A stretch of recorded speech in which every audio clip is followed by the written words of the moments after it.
I did have a player who one time came to me and said, hey, I slept with a teammate's girlfriend. That one was a tricky one to navigate as a team. To kill your career. Oh my God. And if you're a young coach, this is the best thing you can do. You ask how questions and what questions. It doesn't make us as defensive. Martin, what shirt are you wearing? Not, Martin, why are you wearing that shirt? Big difference, right? Yakinder is a great example. When he was struggling at his most darkest struggles, man, was he being a good teammate. Man, was he focused on his health, and he was doing all the things that I would want from him. Today we have a conversation with a mind-body medicine practitioner who specializes in human performance optimization. He used to work with teams like G2, 100 Thieves, and you might have seen him in the infamous controversial Liquid vlogs, which we will talk about too. His work impacted the greats of the game like NiKo, Modesty, Twist, and many other champions. What he does, how his work enables better performance, and how even aspiring players without huge staff behind can improve are topics which you're about to experience. I will interrupt this video in the middle for important information, but in time, please enjoy. Can you share with us what are some of the recent findings in your field that shocked you and you wish more players were aware of it? It could be anything from nutrition to moving around, whatever it is. Yeah, I would say that there is recent findings in each one of the health buckets of performance in professional gaming. Recently, we've seen great benefit in understanding the nervous system and psychophysiology, and learning some techniques to activate the parasympathetic, so activating that calmness and the resting and digesting element. We've seen good advancements and better understanding things in nutrition, such as nootropics and other stimulants and things to help improve performance and focus. We've seen advancements in sleep, not only sleep education, but also in circadian rhythm and preparing the body to have better sleep. And we've also seen a greater buy-in from gamers by and large, professional level, collegiate level, youth level. So I'd say there's been a lot of breakthroughs, and plus there's more research coming out all the time. I mean, we're in the infancy of understanding performance in gaming. So I would say any sector that you look at, we're making big strides in better understanding how to assess and prepare the gamers. That's perfect, because a lot of things you mentioned in that answer we will loop back throughout the interview, because those are some questions that I've also prepared. But I know I've followed you for a long time. I've seen some of your content before, and I know that you push for this holistic approach of what you're doing, and everyone is different. But do you have some constants, like something that everyone would benefit from if they start doing it routinely? Yeah, there's a lot of constants, sure. I mean, let's start with this concept of holistic. So, people kind of bash that term. What holistic means is to meet someone where they are. And so we're trying not to walk in and give people the same tools across, every team or every game title or every type of individual, the same way you wouldn't offer the same diet to two people, right? Everything at the professional level, certainly in my field, should be personalized about as much as possible. In terms of general practices that everyone should work on, there are a lot of those too. I mean, we could talk about lifestyle and setting up your environment. If you're playing from home, what does that mean? Everyone should have a professional space they feel good about performing in. Everyone is a human. We all need to understand our glucose and our energy and our hydration. And all of us need some form of activation process to get ourselves prepared to learn and to play at our best. And whether or not we think we have that, everybody has that already. It's just whether or not they're being deeply intentional or passive about it. Now that you mentioned that desk space, for example, because that is pretty much for everyone that is listening to this, whether they are a casual gamer or professional gamer, they do have their own station where they play, right? Mm-hmm. Do you think it impacts heavily how you perform if the room is messy, if it's tidy, if does it impact you, even small things like this? Yes. Now, even as a practitioner who I don't know anything about the games, I've never said, hey, we got to, take banana better. That's not my job, right? So I am never a practitioner that says, oh, most of this is performance and how we treat each other and how we're feeling. No, most of it's gaming, right? Most of it's gaming. Yeah. I'm not ignorant to that. We're playing a game. It has to be about the game. With that said, so with respect to that, of course, your environment makes a big difference. So when we have, NiKo is a great example, and he would tell you about this too. NiKo, at one point we were talking about how he was struggling more at home than he was on the stage. And we said, what do we need to do about this? And he talked about his environment and said, I think I need to change the environment and the context of what I'm doing at home. And there's a lot of different ways to do this. It's not as simple as just tidying up your desk or something, although that's important. But having that space where you feel like you're going to do something that's important. And we need to treat things like it's important. I think too often, especially below the pro level, I'll talk to a young gamer who isn't treating the practice important, or isn't treating their day important, or their routine important. And once you start elevating those things, you get a lot more out of your practice. So to say, is the environment important? Yeah, of course it is. Yeah, and if we're playing from home, creating that space that makes you feel like you're capable of playing at your best, or at least getting what you want out of it, you have to be mindful of that. How would you improve that importance to a routine things then? Because if you do them a lot of times, it becomes habit. It becomes autopilot. You're on autopilot and you don't think about what you're doing most of the time when it's a routine. And then it becomes, this bland kind of gray area of your day where nothing really happens. You know the outcome of it. How do you improve that importance to you so it becomes meaningful? It's a really good question. And I think you just said something that I've heard a lot, where it's like after the fact. I remember even in big moments, a team might say after a match that we lost, and they'll say, man, if we could redo that, we wouldn't play that way. We would do this differently if we could have that hindsight. And so I would say, at the end of your day, reflect on how this day just went. Reflect on your Counter-Strike day, reflect on what you learned. And you will find that you didn't maybe pair up what you wanted to get with what you actually got. There's some form of gap there. And so I would say the next time you go into this, there needs to be some space that you create where you're touching into that intentionality. And what is the intention of what I'm trying to get out of this? Now, this is important in everything in life. I mean, if you're going out with friends and you show up and you don't know what you're doing, you might say, oh, well, I would have been better prepared if I knew the intention. I would have brought my golf clubs if I knew we were golfing, so to speak, right? And so we want to establish that intention and connect with ourselves. Why is this important? We should be able to answer that why. If we feel like we can't, then we're experiencing some form of burnout or the pathway of burnout and need to reconnect with ourselves of what we're doing here. But if I ask us to stop, I actually had a team session right before this, and they're starting their work day just now, and they had an off day yesterday. And I said, well, why are we here? What are we doing? What are we actually trying to get out of this? And a professional team should know every single scrim block, what they're trying to get out of it. That intention should be established, and the action should align with that intention. And we've all been there where we say, well, I'm just going to try to learn this. And Counter-Strike's my most known game, so we're in good company here. But I've seen so many times where we say, guys, we're going to try to practice this. And then after the scrim, we say, oh, man, we didn't win it, or I didn't have a good game, or whatever it is. Yeah. But our assessment has to match the intention. And so if you don't have an intention, how the heck are you going to assess this thing properly? Right? And then secondly, once you have your intention, are you willing to let yourself assess it based on that intention? Or are you too willing to walk away from that intention and have it be about something else, the player trolling, or not hitting your shots as well, or whatever it is? So we have to align that intention with our action and our assessing. And if all those things are pretty lined up without a gap in the middle of them, then the emotions aren't there as much, and we're actually doing some effective, productive work. Yeah, this is goldmine, really. It was really effective when I was practicing and we were preparing for the major. And were some kind of goals that we want to hit. Maybe not, we were not assessing them on day-to-day basis, which in hindsight could have been a mistake.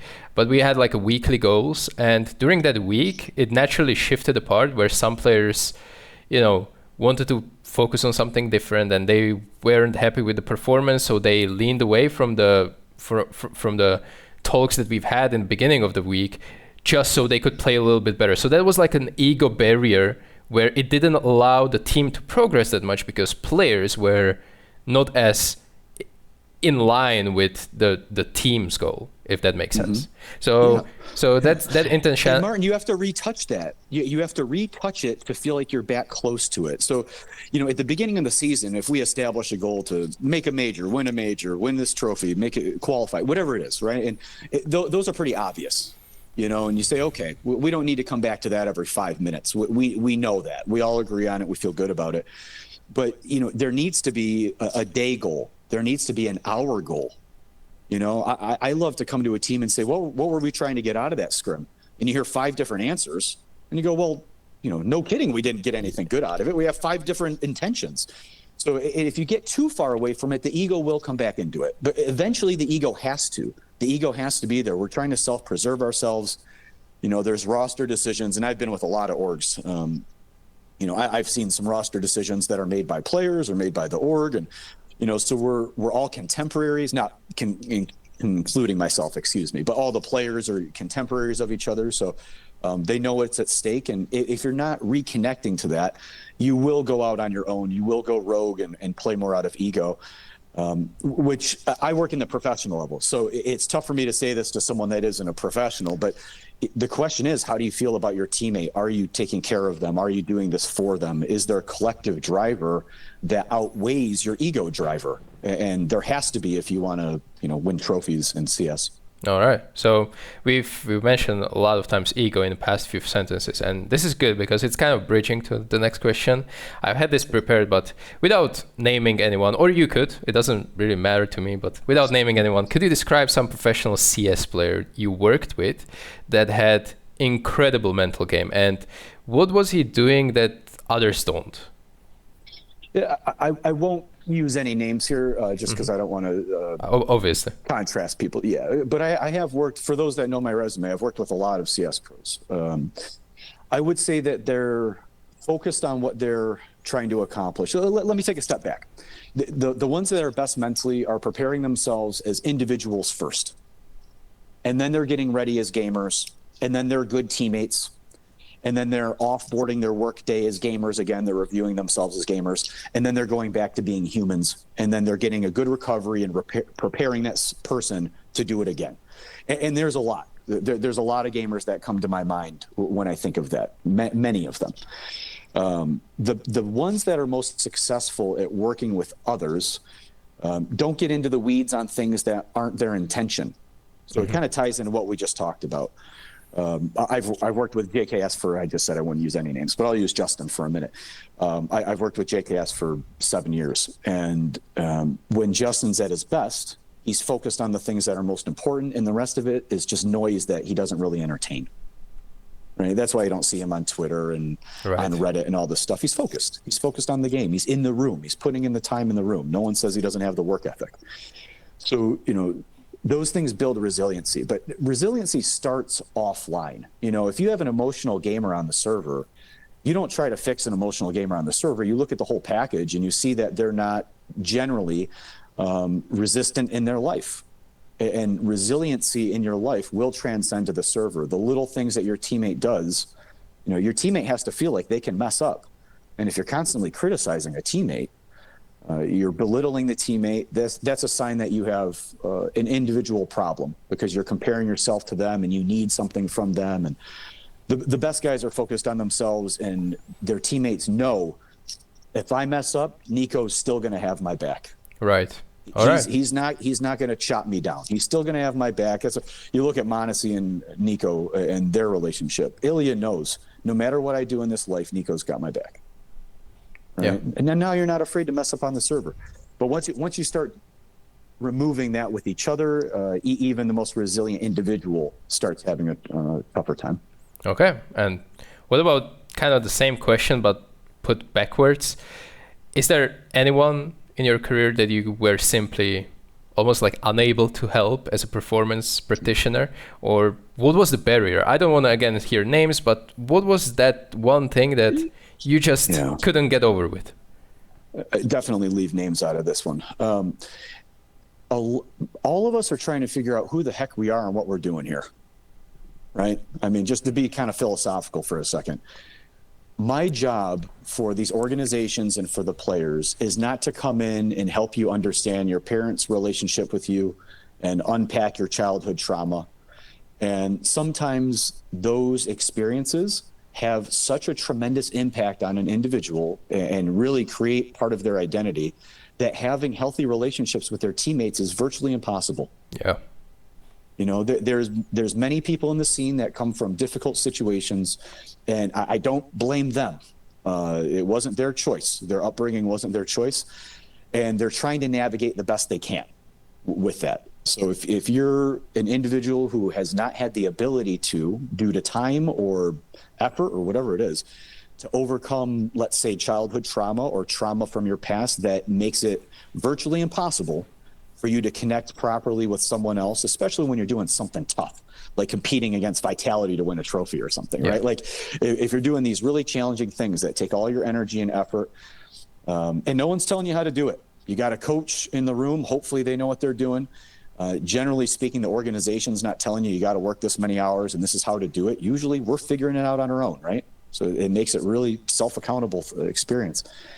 But those individuals are particularly challenging to work with. And I don't say that from meaning I can't help them. I just mean it's difficult to have them do even what they say they want to do with others when they're unable to give themselves self-love, or they were never experienced that from a family member, or those are serious challenges. So some individuals you meet and you can just tell this guy's going to have a tough time really treating a teammate well. I try to help all my guys work through that too. I mean, to whatever degree they want to work on things. So my job's not to come in and say, we have to talk about your trauma either. But many of them come into the office and you know, we meet in that empathetic space and we make great strides there. But in terms of a challenging gamer, the challenging gamer is the one that doesn't want to grow. That's the one. If somebody wants to grow genuinely, I can help anyone. I've worked with dying cancer patients. I've worked with Olympic athletes. I mean, I can help anyone that actually wants to do something. I know that I can. But there's times when people would rather other people change and they're not interested in changing as much. And that's a challenge. It's a pretty heavy topic, but I'm glad we touch up on that. But let's go back to that previous question where we were actually saying about people who are resilient and mentally very strong. You said that it kind of circles back to how they are as a human, just very basic needs, how they treat routines, how they just develop themselves. I don't know any single athlete. I know a lot of them, not only in esports, but also in real sports, that they don't have some kind of a regime. So is there anything that surprised you in esports, particularly now in CS, that many pro players are not doing to become better, or they do it incorrectly or ineffectively, and you had to like kind of reteach them how to do certain stuff? Well, yeah, all the time. You know, some guys will come to me and they're already on a supplement protocol, and I don't consider myself an expert. But if I was called an expert in anything, it's tough to argue I'm not in supplementation. Been a nutritionist for 20 years, PhD of nutrition, has already finished that portion of it, and worked in supplementation for 15 or so years. So yeah, I mean, it's unlikely that a gamer would come in a room and say, Edward, I'm on this supplement protocol, and I'd say that's the perfect one that I would recommend for you. That probably can't happen. So there's adjustments everywhere. You know, we make adjustments practically to anything.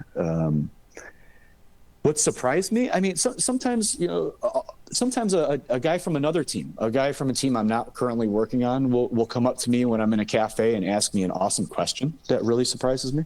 Flame Z comes to mind, or a couple of the Astralis guys at times have grabbed me in a cafe and in a hotel and say, hey, Edward, I got a question for you. That's always fun. It's always interesting to see. I'm pretty talkative and I can yap a bit, as the guys know, but I love hearing their questions and giving them some space to explore what they're actually interested in. It's far more important that they're talking to me about what they're interested in health than what I think might be best for them.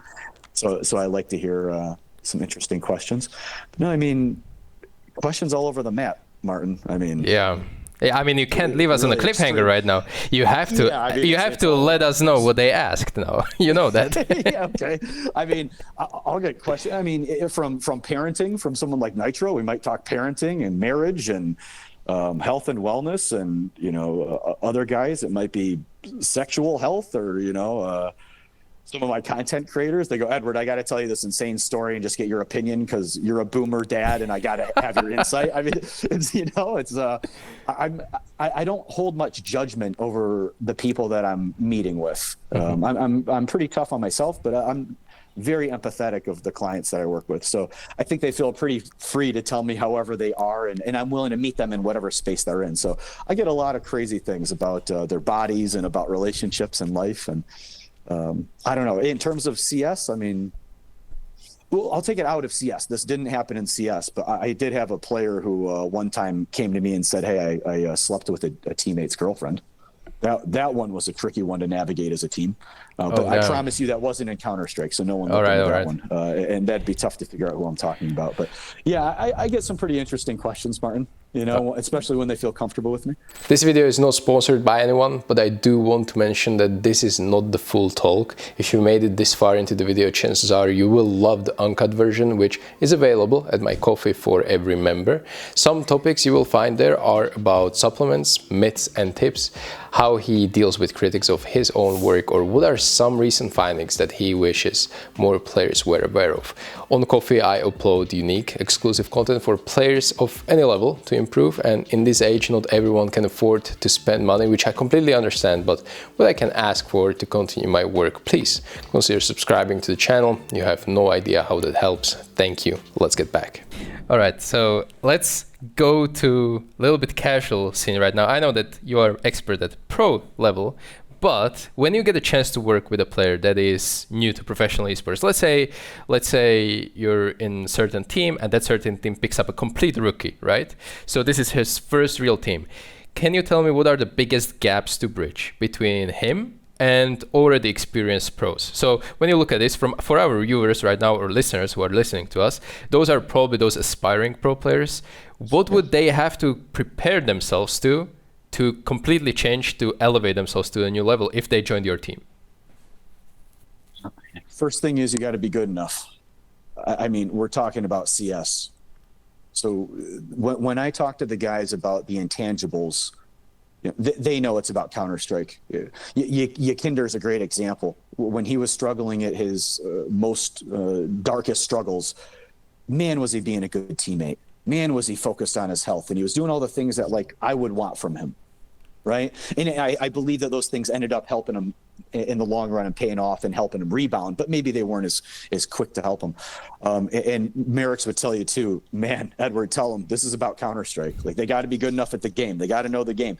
So I would say the first thing, it's easy to be a good teammate. It's easy to make people feel better. It's easy to be positive. Those things will help you. You're more likely to get better opportunities. You're more likely for people to help you as well and to be honest with you about what you need to do. Off the server, I could talk about this all day, but I feel like so much of it's Counter-Strike. Off the server, be mindful of how you make people feel. If you're on the borderline of becoming a tier 1 player, the orgs care about how you are in the room. They care about what it's like to play with you. I mean, it's not just roles. It's not just Counter-Strike. They want to know if you're a healthy guy. The top tier orgs are doing assessments on that before you're joining teams. I mean, they still have to make decisions. Like Joker Steve's got to decide if, American roster, or if this guy fits with this guy, roles and all that stuff. There's a lot to consider, but how you're going to play in the sandbox makes a big difference. So if you find yourself being a toxic teammate, I can promise you that's costing you. It's costing you some opportunity and some growth somewhere. So I'd say you gotta get a grip on that and adjust it. Come back to what you and I talked about earlier, establishing that intention of what you're trying to get all the ego and the junk out of the way and actually allow yourself to practice the action and the assessment that aligns. I guess for my profession though, yeah, don't be a toxic teammate, man. Make your teammates feel good, share good news with them. It goes a long way. Like it might sound cringe to the young guys, but at the pro level, we have them talking positive to each other. We have them building each other up before matches. We have them doing other things, like even things off server, cooking a meal together, or, doing these activities together. And part of it is if you treat each other well off the server, subconsciously, which is where most of our actions come from, and you don't have the time for eye-hand coordination to catch up with a bad subconscious mind. So if your subconscious doesn't feel good about the guy you're playing with, if it doesn't feel confident about yourself and each other, you're not going to respond as fast as you need to win a clutch at the tier 1 level. You're right. Yeah, that makes a lot of sense. And that toxicity part as well is kind of an answer to the next question. I wrote myself, if I want to kill my career, what are the 3 traits that I should 100% have? And treat it as an arbitrary number. It could be as little or as much as you want to mention. Toxicity is probably one of them. But what do you want me to have to kill my career in an instant? To kill your career, show up late. Or that, oh my God, that tilts me. Show up late. Twist and I talk about this, and I love when Russ says this. He says, if we're 5 minutes late, if we're not 5 minutes early, we're already late. And I can tell you that as a PhD student, finishing my research in esports right now, STYKO. And when we're going to classes, when we're doing anything, those doors lock 5 minutes before. I mean, and you every now and then you hear someone banging on the door. It's like, no, you're not ready. Like, if you're not taking this serious enough to show up on time, like we don't have room for that. So some of the teams that I've seen win, I remember at NRG, we had so many people on their League of Legends team. It was just crazy. Huge staff, huge coaching staff, huge players, tons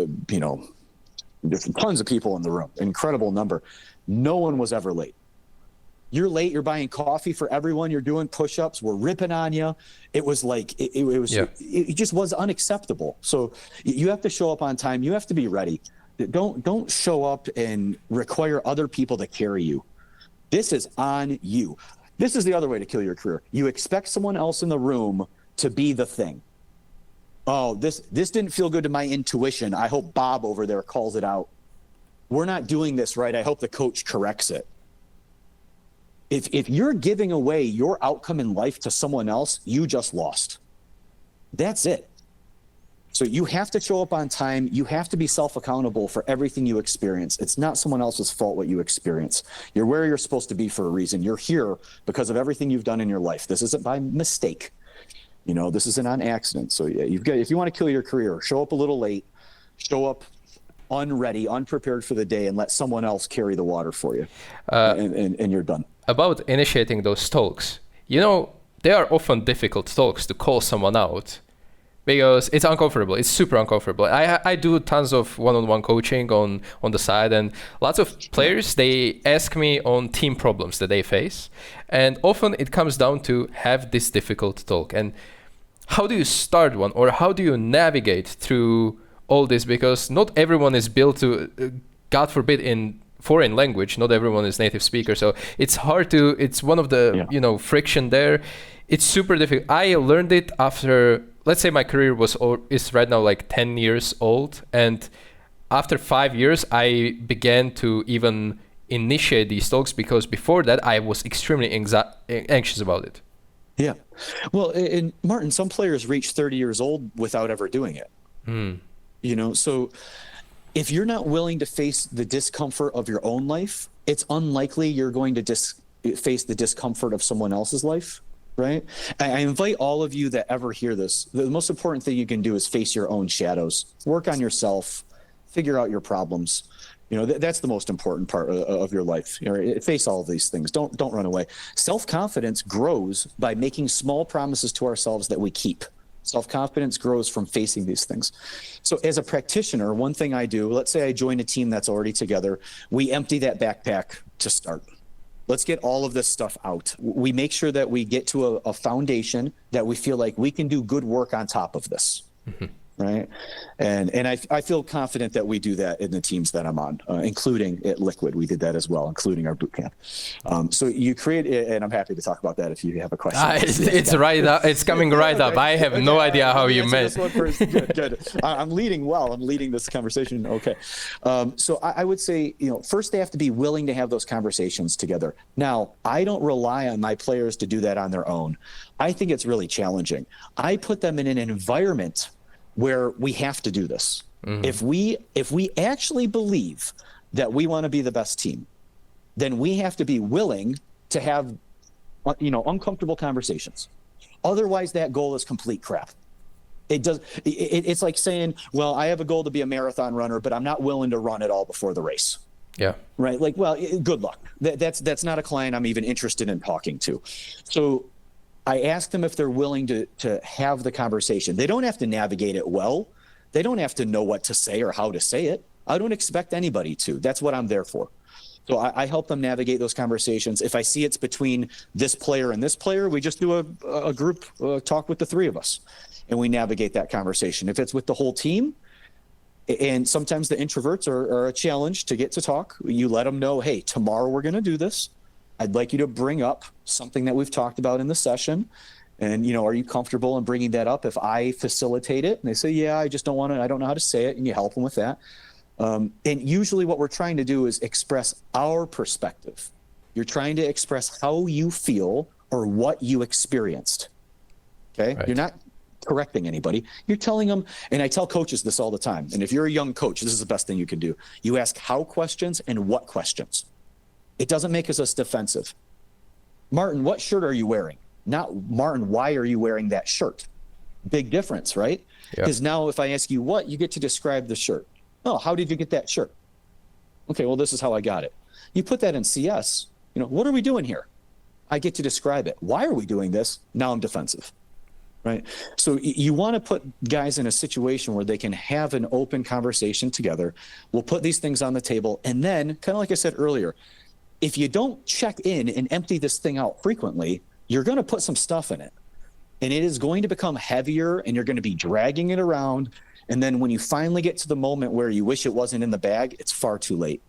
And you're having to do some form of intervention, or you just carry it all the way with you through matches and through everything. And you're never going to be a top tier team if you're carrying anything in your bag other than your equipment. Yeah, I found through self-reflection throughout my career that I was not bringing stuff up if I didn't have a solution to it, because I felt bad about it. Great point. And Great point. And about Counter-Strike, the game is imperfect. It's not chess. You don't have like a perfect move every single time. There is no perfect solution. There are solutions which you have to come to as a team, but you cannot present it. You don't need to present it. It's okay to just point out the problem, even though it feels toxic in a way, because you can be just pointing there. This is problem. This is bad. This is we're doing wrong.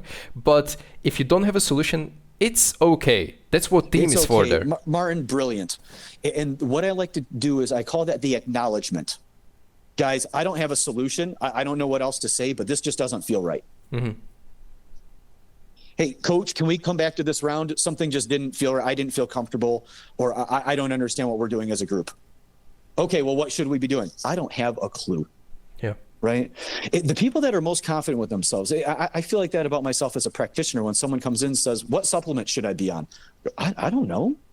I don't have blood work. I don't have a conversation with you. I didn't do my Ayurvedic assessment. I'd like to have a conversation about it, but the expert's willing to acknowledge that they don't have an answer yet. And that sometimes is the most powerful thing for the dialogue to start. Guys, I don't have a good answer for this, but boy, does, T-side on Mirage feel uncomfortable right now. Why is that? Does anybody else feel like that? Right? And if your team is in that type of environment where you feel comfortable enough to be wrong or to not have the answer, now we're in a good spot. Right? If you always have to have the answer in any relationship, if you feel like I've got to have this, then the relationship's not about like unconditional love or treating each other a certain way. And I'm not saying we got to have unconditional love across the board and be kumbaya in CS, but we got to be willing to listen to each other without being judgmental and defensive all the time, or else we're not on the same page. And you brought up the right point. In CS, it's not about having a perfect solution. It's about doing something perfectly together. That's what it's about. Astralis' run, that was about playing the game together. 5 men running around the map, being willing to communicate together at the same time, right? Being willing to listen to each other. Our success at G2 was when Hooksy and Hunter were willing to acquiesce to one another. It didn't need to be my thing or your thing. It was one was willing to have it be his thing. This guy was willing it for. And once they opened up those channels, went from 12 to number 1 in the world overnight. We already had the CS. We just needed to be willing to let each other both have that there. And you're seeing Hunter now as IGL. He was capable back then too. And so is NiKo as well. So it had a lot of people that could have carried that. But you have to be willing. There has to be a willingness to allow that to exist. Yeah, it makes complete sense. And There is one concept that always gets the community heated, and I'm connecting you with previous point about these offline boot camps or team retreats. And Sure. so you were part of that infamous Liquid vlog, and could you derail some of the misconceptions what happened there? Because guide us through how you lead this kind of a process, or what activities you do with players, so we can kind of like get a grasp of what is it about, how it looks, because I love them. When I was in Apex, we did them, I think twice only, but those were one of the best boot camps I've ever personally attended. Oh, and the guys loved it. I mean, if you ask the guys, did they have fun? And I understand their relationships might not be great relationships, especially after playing Counter-Strike together. But when we left that boot camp, the vibes were 10 for 10. Mm-hmm. I mean, we were in a great place. I'll say that the documentary, and I love the young man who put the doc together. He's a sweetheart and very talented, but it did seem to highlight a little bit more of the emotional elements and moments. Those weren't the whole time by any means, but they seem to be captured and highlighted quite well. And I'll say Liquid is a very empathetic and loving type of a brand and company, and so I think they maybe lean into that element of it a little bit more. I have not worked with a team that wasn't interested in their relationships offline. I haven't worked with a team that didn't think that was an important part of their process. And I know Lars really well and have a lot of respect for him over at Falcons, and think he does good work as well, and am willing to defend the importance of a 1 or 2 or even 3-day offline, no PC boot camp when you're starting a big project with big goals and important people and personalities. And when I draw my pyramid for organizations and show them, hey, this is how I help, I show the very bottom of the pyramid is something that I contribute to. The foundation of a really good organization and team begins offline. And then the 85% of bedrock above that is all Counter-Strike. Mm-hmm. That's all Counter-Strike. And so you have to have really good Counter-Strike on top of a good foundation. Loving your buddy and being best friends does not make you good Counter-Strike players. It lays the foundation for really good work to be able to take place. But if you don't do good Counter-Strike together, and we failed at Counter-Strike together, and I'm not just defending my position, I'm quite certain my guys would tell you that too, but the willingness was there. So I believe that once you start a team or a big project, especially if you have long-term hopes to it, if it's going to be I'm consulting one project right now where they said, we got 30 days to really get some results here. What do you want to do? I didn't say, well, let's start with a boot camp and all this. It's like, no, we don't have time for that. We're going to talk about how we're working and get into the work. But I think for a long-term project that there's a big investment behind, the proper way to start is offline in establishing who we are as people and how we want to do work together before you start doing the work. And that anyone that's a practitioner is not going to argue any of that. That's universally agreed upon. All right. I completely agree with this. Cliche question at the end, but I have to ask, if there would be one thing to remember from this talk we've just had, what would you highlight again for casual gamers, aspiring gamers, trying to make it into the realms of esports? Have a plan, have an intention, and allow yourself to work on that plan and intention. You don't need to get further than that. So don't try to figure out where the end result is right now. Have a plan, have an intention, allow yourself, not force, allow yourself to do that. And if you stack this up enough, it takes 22 days or so to change a habit. You stack this up enough, before you realize it, you'll be the version of yourself that you want. But it doesn't come from an idea, it comes from an action. So you have to have that intention and allow yourself to walk towards it. That'd probably be the number one thing from this chat, I think. Awesome. Edward, thank you for being here, for taking this into the next level, and a lot of good knowledge that you shared with us today. So I appreciate you, Martin. I appreciate you putting out good stuff, and you're someone who the youngsters can aspire to be like, and I think that's really good. We need more of that. So thank you for having me, and thank you for your time, and take care of yourself, everyone that hears this, and cheers. Thank you. Huge shout out to my Ko-fi members for your continual support so I can make more videos like this for you. Their name is on the screen right now, and if you want to appear here too, check out my Ko-fi page where you can gain tons of cool and exclusive perks at various tiers of membership. And when I say they're cool, I mean it. Give it a look, it's worth it. Thank you for making my content better and possible.